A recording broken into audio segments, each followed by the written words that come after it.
is the thing, guys. You are all my Minecraft experts. You've been doing this game for months. And the cool thing about Minecraft is there's lots of different ways to play, lots of different things. And you guys have been telling me all of these different things that you would like to do here in this after-school class. Some of you kind of want to work in your own groups and make your own houses, your own projects. Some of you want to work on a big group project. Some of you want to explore, some of you want to mine underground, all these different things. And a lot of you have been saying that you want to play with animals too. Now, can anybody tell me why I have usually said no animals? Yes? Because people just go around killing them for no reason. That's one of the reasons. Yeah, people have been killing them for no reason. And that sort of concerns me. You know, we're in school. We're not supposed to be playing a game where we're just killing things. But there's another reason that goes with it. So, someone else? Hang on. If you guys can tell me that you're going to treat these animals respectfully, that you will kill them if you need the things that they give you, wool if you want to make beds, feathers if you want to make some other things, leather if you want to make armor, if you can tell me you'll use them, shh. One of the other main reasons is I think it's a distraction. You know, I'm going to give you some things to do today. I'm going to give you some marching orders. And if every time you see a cow, you run off to kill it, it means you're not paying attention to what you're supposed to be doing in class. So do you guys think that you can stay focused? Focused? All right, Sammy. We should make a barn. That's not a bad idea. You could make a barn for the animals. All right, well, we'll talk about what we're building. We may be able to do that. Yeah, just. Can we milk cows? You can milk a cow if you make a bucket. Yeah. Does anybody know how to make a bucket? Yeah. Okay, do you know? No, but I have another thing I want to add. Okay, well, hold on. Sam? You put a piece of iron ore here, and then you put one diagonally underneath. Is it like that? It's like, and then you need a crafting table. No, I'll show you. Sam, sit down. Sam? It's okay. So you put a piece of iron here. Is it here? So iron. And you put one. Look at what we're doing today. Miss, how would you mind getting the lights down here? Thank you. I'm going to start recording this too. Okay. Here we go. Nice and dark. Okay, so I am going to connect to a new world you haven't seen before. It'll be familiar. Well, you'll see. There'll be something familiar. So here we are. The world is just loading. We're on a beach. There's a nice big ocean. It's a mostly empty world. Because you guys were telling me you wanted to start with a fresh world. So it's mostly empty, except I brought one thing into this world. Because you guys seem to like my lighthouse so much, and not all of you got to explore it last time, I brought my lighthouse from the other world into this.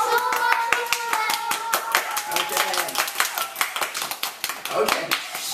So, okay, I see that you're happy about sheep, but do you see what I mean about a distraction? What are the cows? You saw the sheep, you got all excited, you started clapping, you weren't What about the chicken? What are the cows? Sam, put your hands down.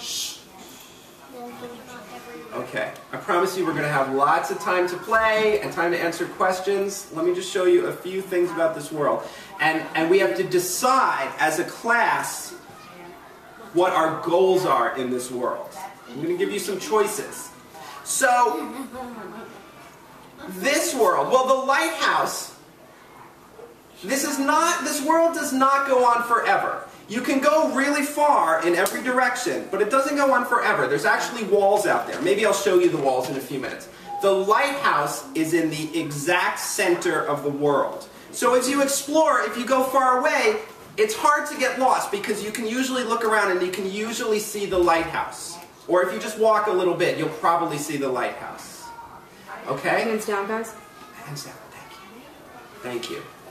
So, now, this world, you know, I didn't want to make it too easy for you guys. It's a pretty world.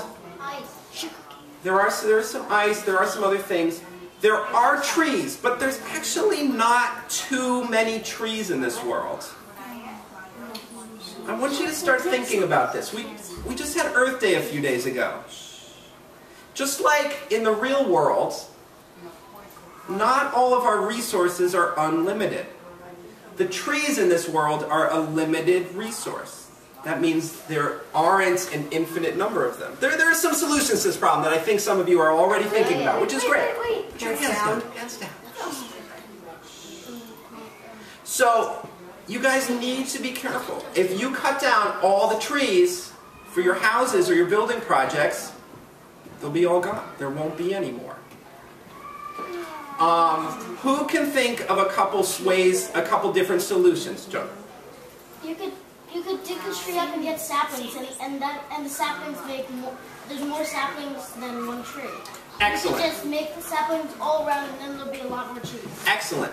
That's right. As you guys know, when you cut down a tree, usually little saplings, little baby trees fall out. You can replant them in dirt in a sunny place. And eventually, it takes a while, but they will grow into more trees. So a good way to conserve,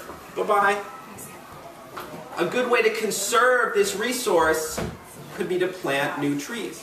There's another solution that I thought of. There may be even more solutions. Can somebody else? Yeah. Well, you can make a limit for how much you can dig one tree.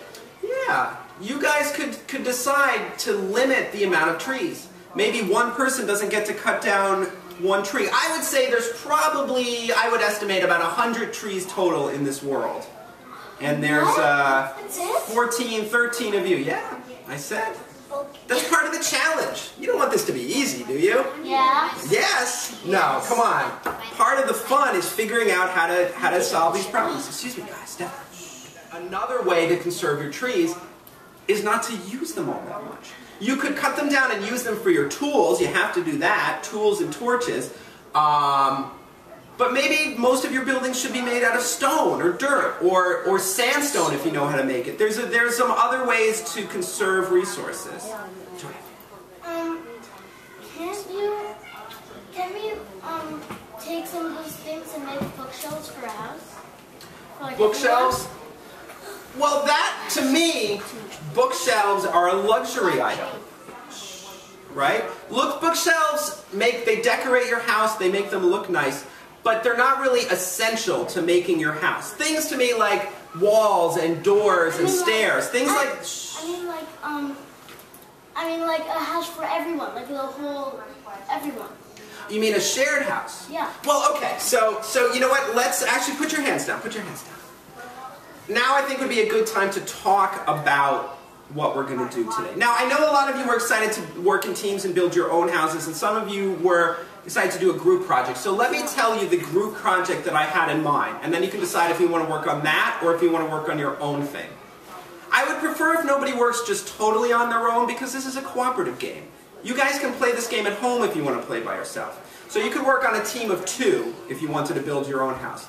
But the group project for everybody that I thought we'd do, all of your worlds that you've been doing so far have just been for your group. Whether you were here in your second grade classes or here in after school, it's just been for you.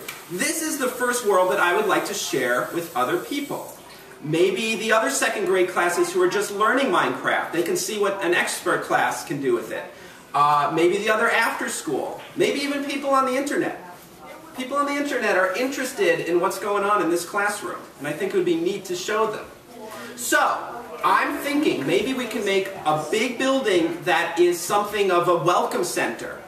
One big building, and I thought we could make it right here on this big open flat beach near the lighthouse, a welcome center to show off what you can do. It should be a cool building, show off the different tricks, you know how to make glass, how to make doors, maybe it can have different rooms. But the style can be what you want. I heard somebody saying they wanted to make a castle. The welcome center could be a castle. So, does somebody else have an idea of a type of building? Yeah. Can you make a bakery inside the castle? You could make a bakery. You could have like a room. Oh, I see some people very excited to, yeah. See, I mean, I know a lot of you had your own ideas. You could incorporate that into the castle to use a room. All right? Let me just show you a couple other things. So, I think you're probably going to want to make, what are castles usually made out of? Everybody. Obsidian!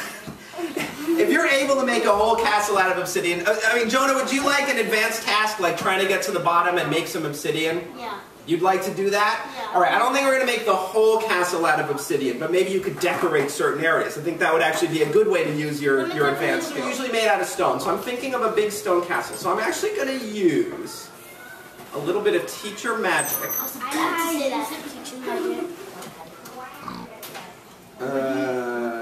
Forget what it is. Okay. I'm going to lay down the footprint of the castle. It's going to be big. We want it to be impressive. I'm going to say, this is teacher magic. Think of this as my magic wand. I'm going to say one corner of the castle is over here. And I'm going to say that the other corner of the castle is over, let's say, here. And now I have to cast a little teacher spell here, right here. There, that looks good. So maybe you guys can be a team. Can decide on teams. Maybe somebody can dig stone for the wall. Maybe someone can make a drawbridge. Maybe one team could dig a moat. I know some of you like playing with water and making the water flow in different ways. So some of you could be moat builders. I'm going to let you start to work this out. I may assign teams depending on how it goes. There's one other thing, one other neat little just fun thing that I added to this world that I need to show you before we get started. You might not find enough coal right away, and I don't want you to waste too much time finding coal. I made a little fun thing in the lighthouse. First of all, there's a community workbench. If some of you want to use this before you make your own, you can come into the lighthouse and use a workbench. And I actually made, does anybody know what one of these is? A soda machine. It's like a soda machine, Jonah. A dispenser. It's a dispenser, right? So, and I loaded. It's like a soda machine, but instead of dispensing soda, it dispenses torches. Do you see? There's a button down here. All you gotta do is click the button, and every time you click the button, a torch pops out. Does it run out? It will run out, but there's hundreds and hundreds and hundreds in there. So again, this is another limited resource. There's a lot of torches in there, but not enough for everybody to click the button 100 times. All right? So take a few, grab them, and then you can head down into the caves and start mining.